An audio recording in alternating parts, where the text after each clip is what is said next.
people. Yes, I'm back.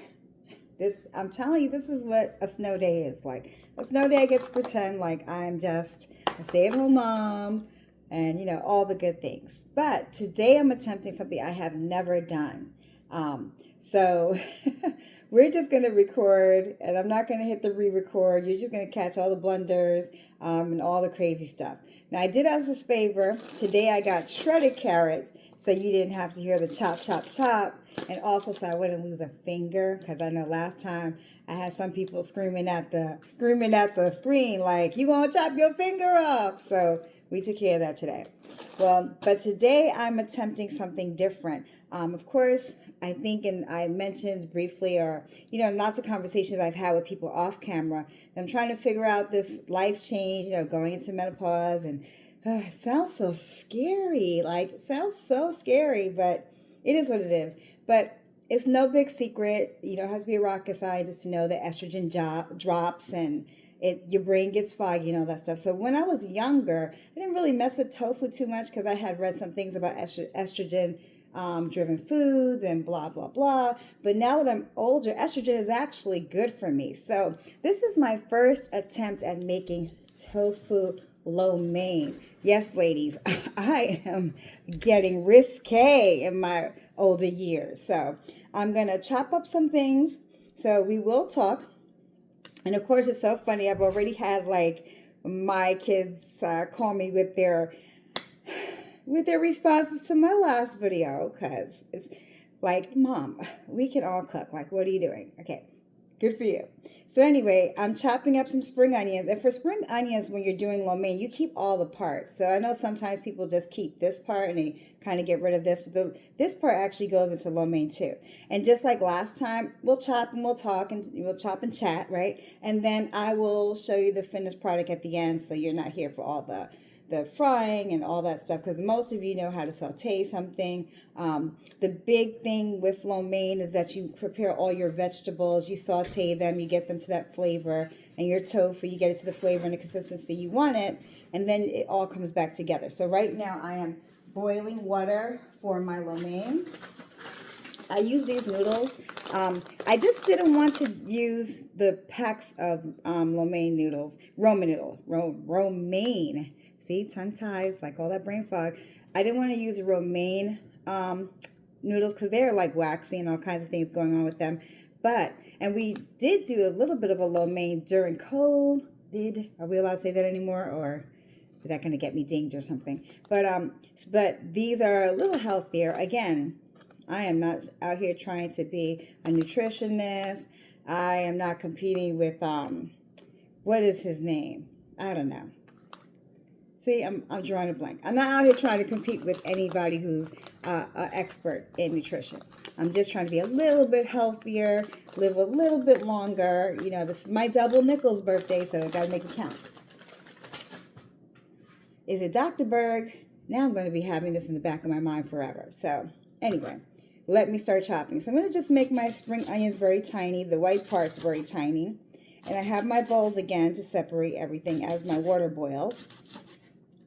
But it's so funny. I was just thinking about how I'm always cooking with all these books that are sitting around my kitchen. And it's so funny because I've been that person since I was younger. I just loved books.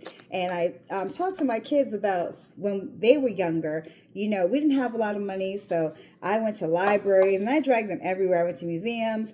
And to hear them tell the story is very different. But I'm going to tell mom version of the story. And that's the only story I have to tell.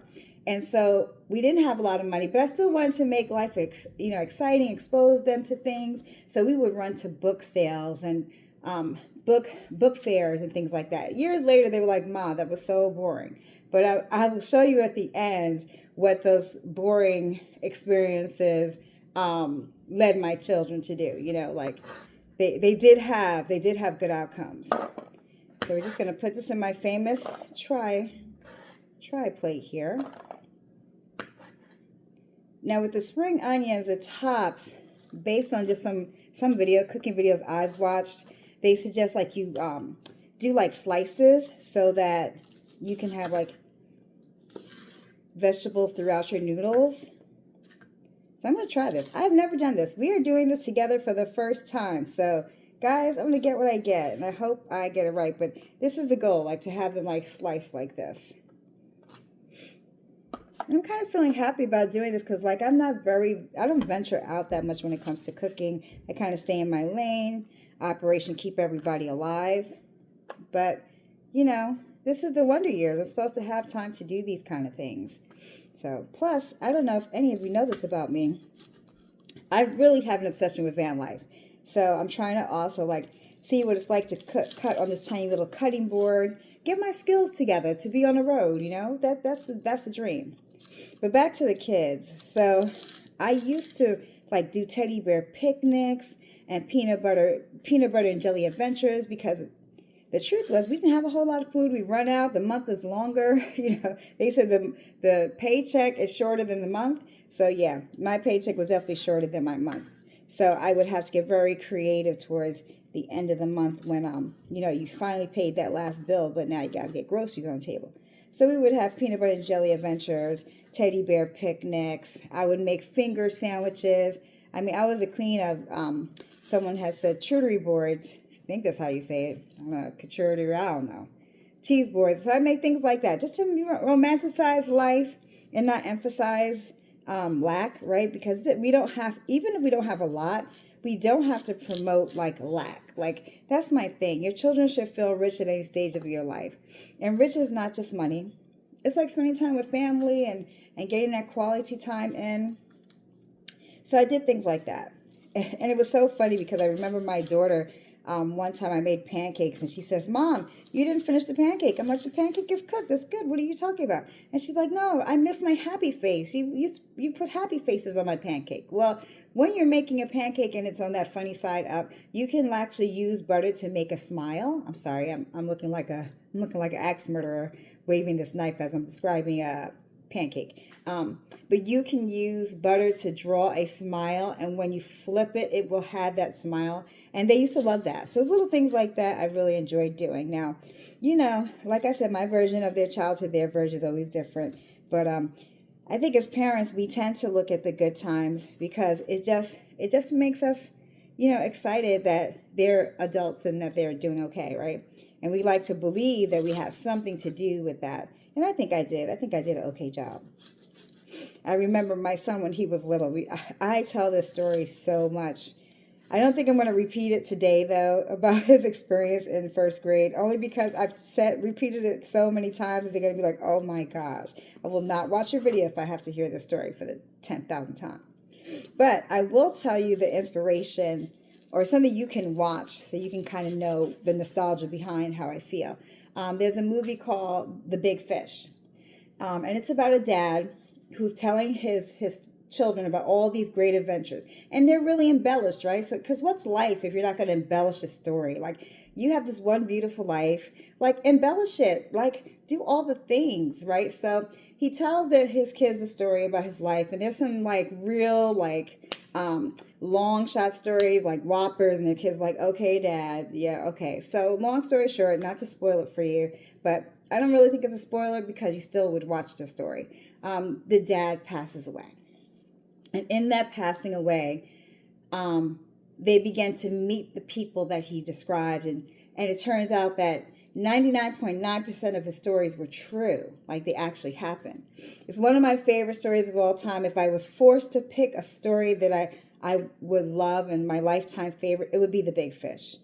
100%. First of all, I'm just grateful that I had a good dad. I'm just so grateful that I had a wonderful father. You know, he wasn't perfect, and he was, by anyone's estimation, he was a little cray-cray. But you know what? He taught me such deep respect for human beings.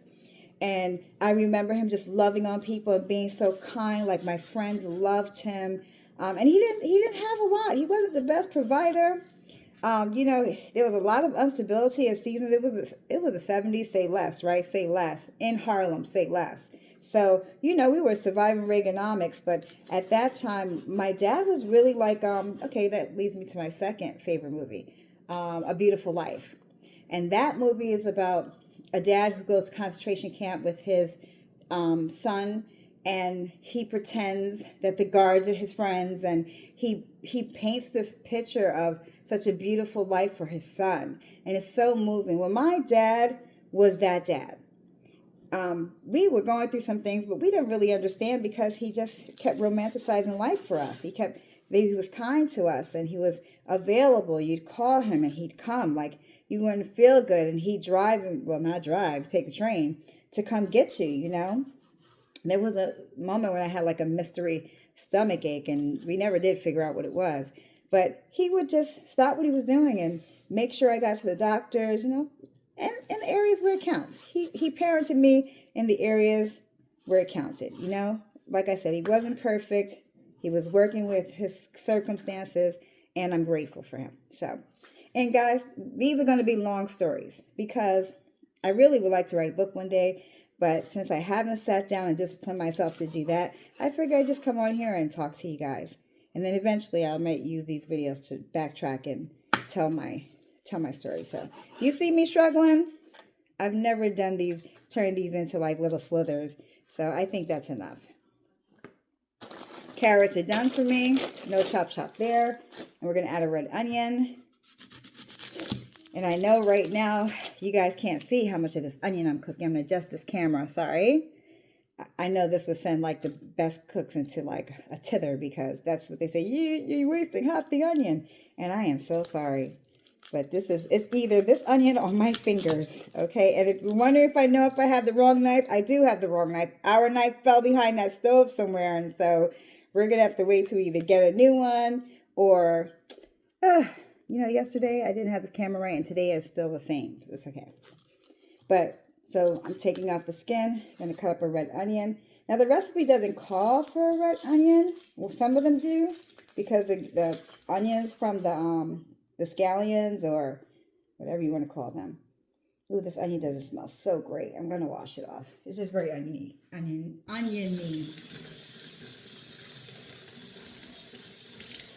Sometimes if you give your onions a mix in cold water, you won't cry as much. I was very surprised yesterday that I cut up so much onions. And I have a little bag here where I'm collecting the skins and stuff. I was very surprised that those onions didn't make me cry. I was like, these genetically modified onions. Ain't no tears. Where's the tears? Like, that was weird.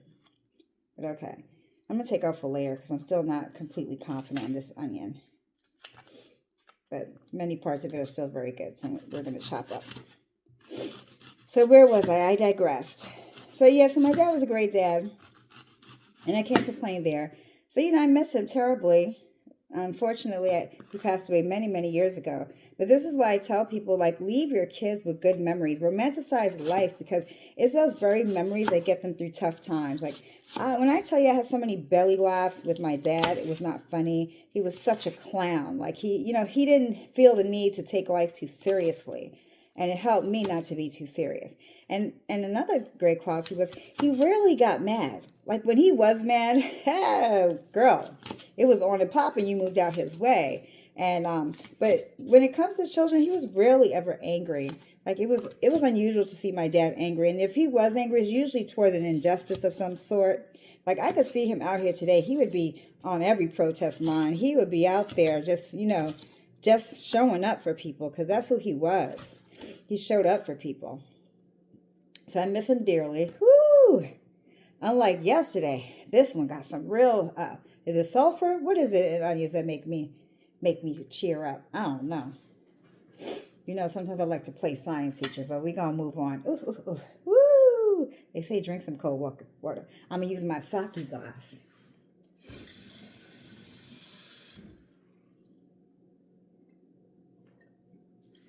You have a cute little sake glass. I like to get in the mood, like this little Asian dish. So I just pull out my Asian things. I got my Asian teapot over there. I think I did get that from my son, who loves ramen, loves to do all these very Asian things. And so he's another one that definitely romanticizes life. I think his wife has been so excited to be married to him because he is this guy who's always looking for a next adventure. And we'll talk about that, because all that reading and all that, Mom, you dragged us everywhere and it was so boring. Well, he's now a dungeon master, so that led to good things. And I'm very excited about that. He does D&D. He does so many great things. And my other daughter total influencer. Like, these are the things that where they're like, oh, mom, you dragged us everywhere. But yeah, now you're using your imagination and it's bringing you a profit. So praise God for that. All right, so we have our onions. We have our scallions. I have my carrots. My water's boiling. It's almost ready for me to drop my noodles in there. So I'm going to do that. I am such a mess, guys. But this is how I teach. Like, sometimes my kids are like, just watch me. I just stop in the middle of class, take a breath. Okay, where were we? You know, but I love it too, and I hope that, you know, I always say I watch a lot of the younger teachers, and they are fantastic. Like, they are just doing their thing, and they make all these graphs and all these beautiful, like, PowerPoints. So I'm hoping that the way I stoke the fire is just helping kids to be creative and tap into that potential that they are not really aware of yet. Build that confidence and help them to think about things in a different way. So I think my superpower in the classroom is helping children believe that they can. You know, efficacy is so powerful. When we believe that we can, right? When we believe we can't, we can't. So I feel like that's my superpower. And then I'm also very conscientious of, you know, I have to help them write different things. So I'm conscientious of helping them to think about, like, someone's going to read this. Like, it has to make sense. Like, you're telling a story. You don't want to lose the meaning of your story because you didn't put the commas in the right place, or you didn't stop to consider how your reader would be reading this. So I do give them a lot of nuts and bolts of why it's important to be a conscientious writer, or how we can kind of take out all the fluff to get to the point, even though this video has tons of fluff. So, but this video is for fun. All right, I'm going to organize myself. I have my onions. I'm going to put them in my tripod here. They don't have to be neat, guys, because they're getting dumped in a pan. They're getting dumped in a pan. Like I told you, pretty food tastes good, but so does crazy food taste good. So I have my onions, my scallions, my carrots. That's going to be delicious. Give me 1 second. Oh, another thing I want to tell you. I only had a few things here. I only had a few ingredients. So I dropped everything I had in ChatGPT and was like, I want to make a lo mein with tofu. How do I do this? And it gave me a great recipe, which I will share with you because it was so good. So now I'm going to do this tofu. So this is my understanding of tofu. Well, my first time, and it just exploded on me. I'm not going to think about that. I should have opened it over the sink, guys. I'm going to open it over the sink, get rid of all the water. It's packed in water, but you have to make sure you dry it. That's my understanding. So let me open it. I'm off camera while I open this thing because the water's getting everywhere. I might have to get some handy dandy assistance. Well, at least I know they sealed it properly, but I can't open it. All right. And if you're anything like me, you probably thought, why would I eat a block of some cheese or whatever it looks like? It doesn't look very tasty. But it is healthy. Lots of vegetarians use this in place of meat. But you do have to dry it. That's my understanding. Like, you want to get as much liquid out of it. Now, for you guys who are excellent cooks, like, you're probably going to be like, what are you doing? It's not how you dry.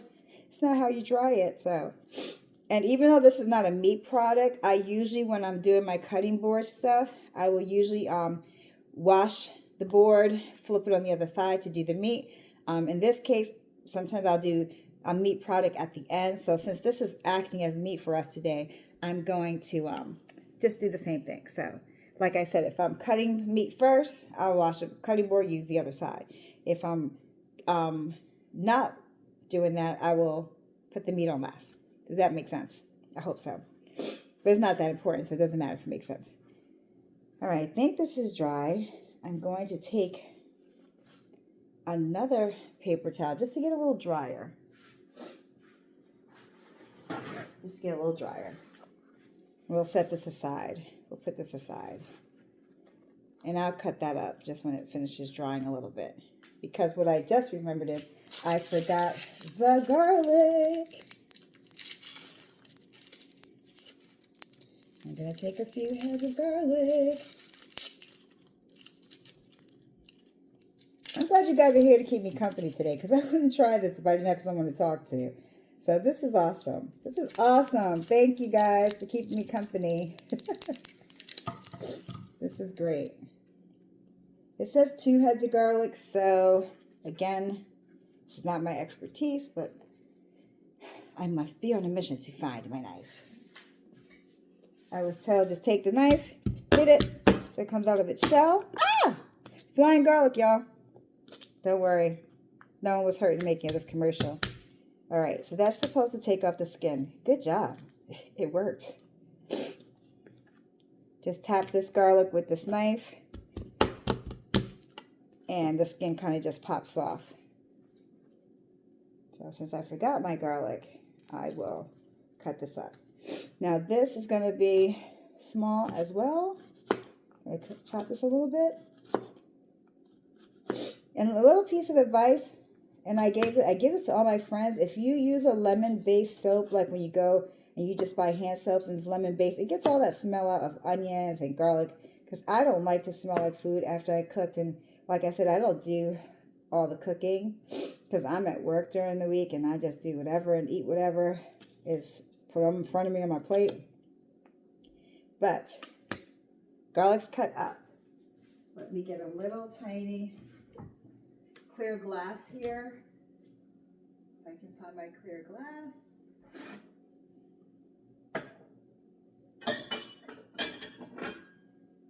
I tell you, I'm a firm believer in romanticizing life. So here's my clear glass and my cute measuring tools. Now this is a half a tablespoon and this is a tablespoon. So this recipe, according to ChatGPT, I need 4 tablespoons of soy sauce. So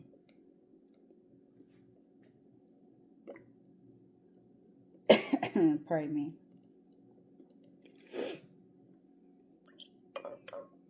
So yes, that's the stories I just was thinking about this morning, thinking about my dad. I guess I always think about him right directly after the holidays. Did I lose count? I'm gonna make this 3. Might have been 3. And then I'll make this 4. Can't ever have too much soy sauce. That's 4. Okay. There we go. And then this garlic I'm gonna take and I'm going to add to my bowl because that'll be sauteed with everything. They usually put the garlic inside with the soy sauce, but in this case, I'm just going to saute it because I really like the taste of garlic. No shock there. All right. Last thing we're going to chop is this tofu. I feel like I still have to dry it because it's still kind of really wet, but I guess it's going to be damp. If you have any suggestions for how to manage this tofu, you just let me know. My little trash bag. I'm going to cut this up into little squares. If you were to tell me when I was 20 that I would be eating tofu, I would have been like, not me. Because my dad was a T-bone steak kind of guy. We used to have a medium rare. And when I met Mark, he used to like that steak well done. And I was like, why would you do that? Why would you eat a steak well done? I mean, he later gave in and tried it medium and loved it because, like, at that point, you know, we're having second funerals if you are having meat well done. Like, poor animal already died once. Why kill it again? So, but yeah. And I think now that I say that, I understand and respect, like, why people are vegetarians when it comes to their beliefs about, you know, and I believe we should love the environment. And so those things are sacred. So I throw no shade at that. In fact, one of my friends told me about a tradition, right? A tradition or a precept of their religion was to kill a cow every year, divide its parts, and really teach their children how to appreciate every part of the animal that was sacrificed for them to eat, you know. So I do really thank God for having food, for the sacrifices that everyone along the way made to get this food to my table, like the farmers, you know, the butchers. There's a lot of work that happens to get food to your table before it gets there. And, you know, and it's not cheap. It costs everyone something for us to eat. everyone has to go to work. Everyone has to, you know, wait for the delivery guy to come. You know, we are all like, when you think about it, this is pure community that we get food on the table. Might not be like the old days, the wives are not home waiting for the hunters to return with the kill. But there's very much people out there who are hunting. Now, if you're looking, you're probably thinking, don't cut it too small because it'll fall apart. At least it looks like it's going to fall apart. But, you know, so I have an extreme gratefulness for how food gets to my table. My second thing I'm extremely grateful for is water. It's like these are the two resources that the world needs to survive, you know. So I don't take that for granted. So yes, am I an environmentalist? I'm a Christian who believes in global warming. You know, science is us finding God, not God finding us, you know. So I believe that. All right, guys. So this is the scary part. I'm going to drop my noodles in. Remember, I'm doing this for the first time. So it's all an experiment. I'm going to drop my noodles in, and then I will begin to saute everything. This is boiling, a nice boil. Oh, I don't rip packages open. I keep my handy dandy scissors. You know, I don't believe in struggle. Like, take the path from least resistance when possible. And I'm going to break these up so things normal to do. Unless that's what my Italian adopted grandmother used to always break the noodles. Maybe they did that so it fit in the pot, but okay.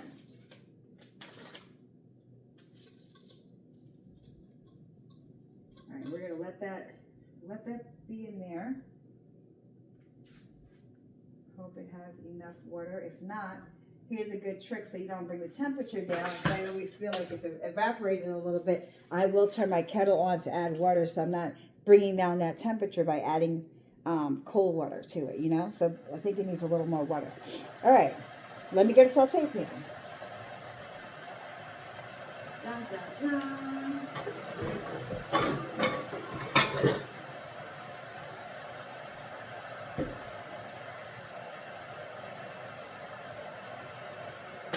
So I was going to add an egg. You may see that in the picture, but I'm not that brave. I kind of lost heart to do that. I'm just going to do my onions, my carrots, my scallions, and kind of saute all of that together to bring out that flavor. Soy sauce goes in at the end, and I am forgetting one thing, which was a surprise to me. I'm on the hunt for it. Where is it? To cut the flavor of the soy sauce, you want to add a little bit of honey. Not to make it sweet. I don't like my salty food to be sweet, but it's just to, so it's not so. Oh, we're gonna have to wait on that. Oh no, I put it in water, but it's not melting. Let me see if I can scoop a. Oh, I can't get it out.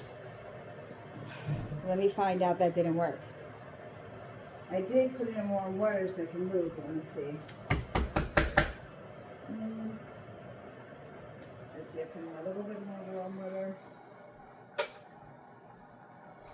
No fear there, guys. I will just add a little bit of sugar, like you would to any pasta sauce to cut it. And I don't add sugar like I've seen some people add sugar, but just a little tiny bit to cut how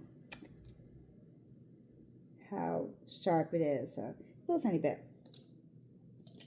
All right.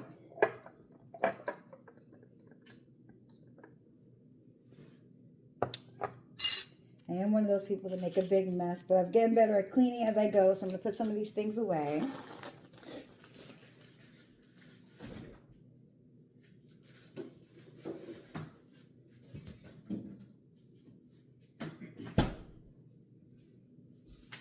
Alrighty, my sake water.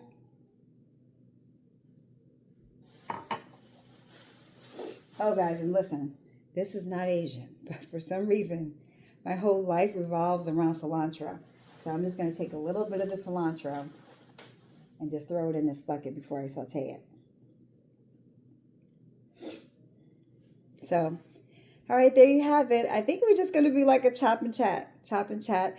I've got the tofu ready. I have all the vegetables that I'm going to add to this. I am going to make a soy sauce contraption once I get that honey moving. I did add a little tiny sugar, but I do think I'm going to add a little more soy sauce because I have a lot of noodles, and a little bit more of I don't know, maybe some Worcestershire sauce just to give it that twist.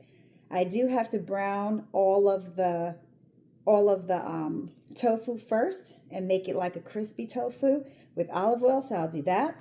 And then I will come back like yesterday and I will show you what it turns out to be. Now, there have been days when it was a order pizza anyway day, but I think I'm going to be successful here. Wish me luck.